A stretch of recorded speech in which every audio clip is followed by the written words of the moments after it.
Welcome back to Number the Stars, Chapter 16. I will tell you just a little. Poor Blossom, Uncle Henrik said, laughing after dinner that evening. It was bad enough that your mother was going to milk her after all these years of city life. But Anne-Marie, to do it for the very first time, I'm surprised Blossom didn't kick you. Mama laughed too. She sat in a comfortable chair that Uncle Henrik had moved from the living room and placed in a corner of the kitchen. Her leg, in a clean white cast to the knee, was on a footstool. Anne-Marie didn't mind their laughing. It had been funny.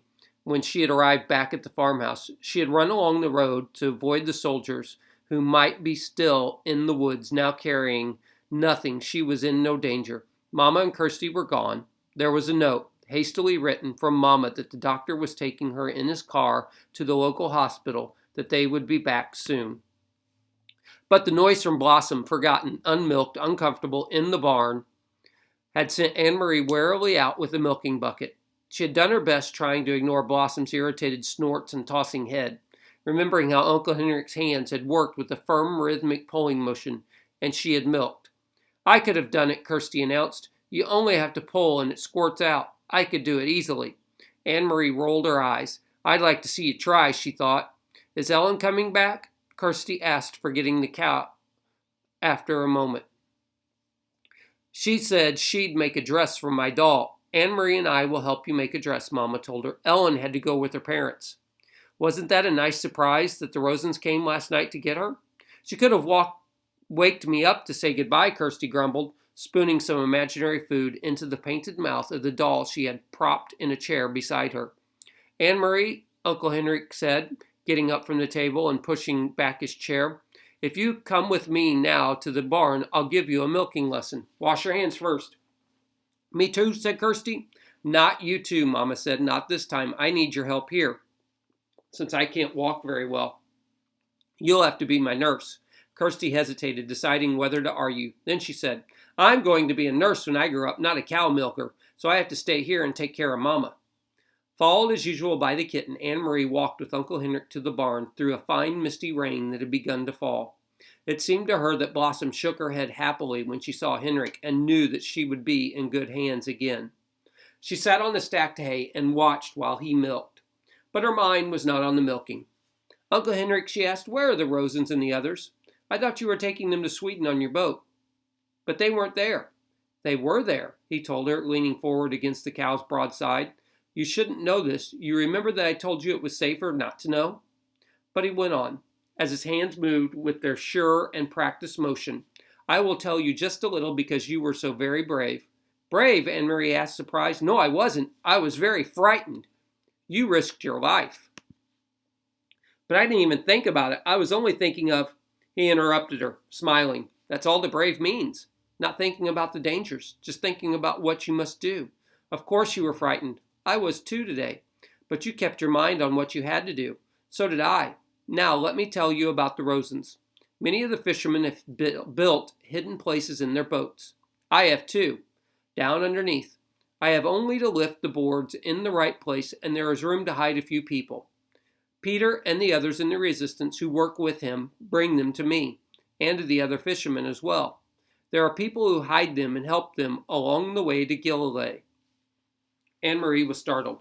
Peter is in the resistance? Of course, I should have known. He brings Mama and Papa the secret newspaper, De Fret Dansk, and he always seems to be on the move. I should have figured it out myself. He is a very, very brave young man, Uncle Henrik said. They all are. Anne-Marie frowned, remembering the empty boat that morning. Were the Rosens and the others there, then, underneath, when I brought the basket? Uncle Henrik nodded.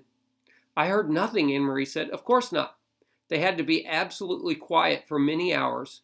The baby was drugged so that it wouldn't wake and cry. Could they hear me when I talked to you? Yes, your friend Ellen told me later that they heard you, and they heard the soldiers who came to search the boat. Anne-Marie's eyes widened. Soldiers came, she asked. I thought they went the other way after they stopped me. There are many soldiers in Galilee and all along the coast. They are searching all the boats now. They know that Jews are escaping, but they are not sure how, and they rarely find them. The hiding places are carefully concealed, and often we pile dead fish on the deck as well. They hate getting their shiny boots dirty. He turned his head toward her and grinned. Anne-Marie remembered the shiny boots confronting her on the dark path. "Uncle Henrik," she said, "I'm sure you are right that I shouldn't know everything. But please, would you tell me about the handkerchief? I knew it was important, the packet, and that's why I ran through the woods to take it to you. But I thought maybe it was a map. How could the handkerchief be important?" He set the filled pail aside and began to wash the cow's udder with the damp cloth. "Very few people know about this, Anne-Marie," he said with a serious look, "but the soldiers are so angry about the escaping Jews and the fact that they can't find them that they have just started using trained dogs." "They had dogs, the ones who stopped me on the path," Uncle Henrik nodded. "The dogs are trained to sniff about and find where people are hidden. It happened just yesterday on 2 boats. Those dang dogs, they go right through dead fish to the human scent. We were all very, very worried. We thought it meant the end of the escape to Sweden by boat. It was Peter who took the problem to scientists and doctors. Some very fine minds have worked night and day trying to find a solution, and they have created a special drug. I don't know what it is, but it was in the handkerchief. It attracts the dogs, but when they sniff at it, it ruins their sense of smell. Imagine that." Anne-Marie remembered how the dogs had lunged at the handkerchief, smelled it, and then turned away. "Now, thanks to Peter, we will each have such a handkerchief, each boat captain. When the soldiers board our boats, we will simply pull the handkerchiefs out of our pockets.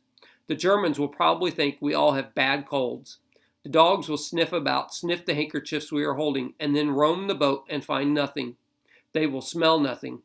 Did they bring dogs to your boat this morning?" "Yes, not 20 minutes after you had gone.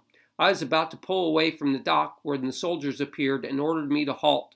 They came aboard, searched, found nothing. By then, of course, I had the handkerchief.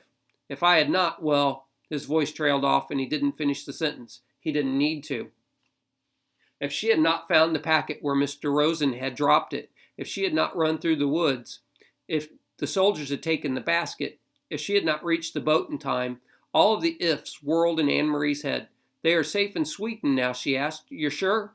Uncle Henrik stood and patted the cow's head. "I saw them ashore. There were people waiting to take them to shelter. They are quite safe there. But what if the Nazis invade Sweden? Will the Rosens have to run away again?" "That won't happen. For reasons of their own, the Nazis want Sweden to remain free. It is very complicated." Anne-Marie's thoughts turned to her friends hiding under the deck of the Ingeborg. "It must have been awful for them so many hours there," she murmured. "Was it dark in the hiding place?" "Dark and cold and very cramped. And Mrs. Rosen was seasick, even though we were not on the water very long. It is a short distance, as you know.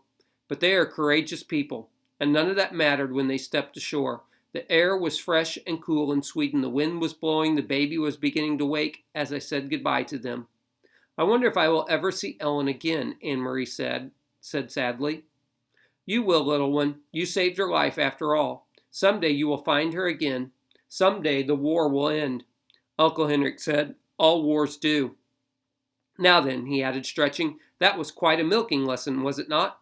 "Uncle Henrik," Anne-Marie shrieked, and then began to laugh. "Look," she pointed, "the god of thunder has fallen into the milk pail."